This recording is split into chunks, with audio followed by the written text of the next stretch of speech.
बहुत समय पहले की बात है। सुदूर दक्षिण में किसी प्रतापी राजा का राज्य था। राजा के 3 पुत्र थे। एक दिन राजा के मन में आया कि पुत्रों को कुछ ऐसी शिक्षा दी जाए कि समय आने पर वो राजकाज संभाल सके। इसी विचार के साथ राजा ने सभी पुत्रों को दरबार में बुलाया और बोला, पुत्रों, हमारे राज्य में नाशपति का कोई वृक्ष नहीं है। मैं चाहता हूँ तुम सब 4-4 महीने के अंतराल पर इस वृक्ष की तलाश में जाओ और पता लगाओ कि वो कैसा होता है। राजा की आज्ञा पाकर तीनों पुत्र बारी बारी से गए और वापस लौट आए। सभी पुत्रों के लौट आने पर राजा ने पुनः सभी को दरबार में बुलाया और उस पेड़ के बारे में बताने को कहा। पहला पुत्र बोला, पिताजी, वह पेड़ तो बिल्कुल टेढ़ा मेढ़ा और सूखा हुआ था।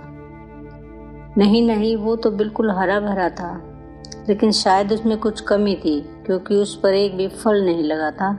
दूसरे पुत्र ने पहले को बीच में ही रोकते हुए कहा।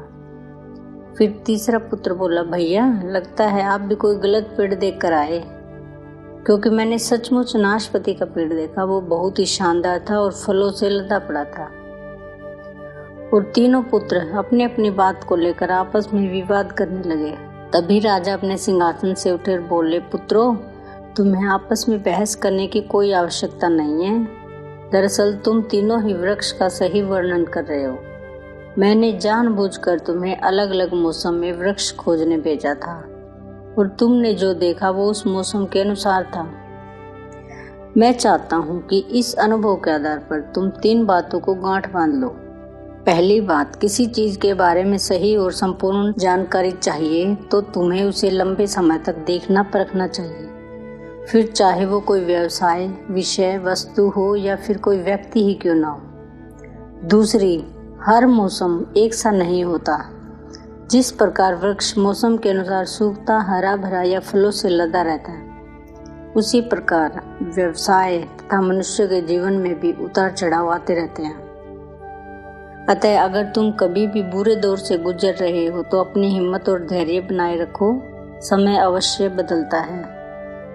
और तीसरी बात, अपनी बात को ही सही मानकर उस पर अड़े मत रहो। अपना दिमाग खोलो और दूसरों के विचारों को भी जानो। यह संसार ज्ञान से भरा पड़ा है, चाह कर भी तुम अकेले सारा ज्ञान अर्जित नहीं कर सकते।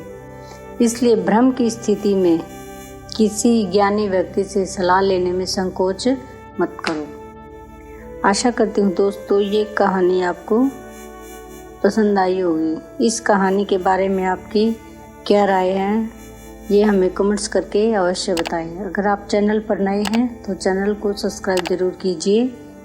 कहानी सुनने के लिए आपका बहुत बहुत धन्यवाद।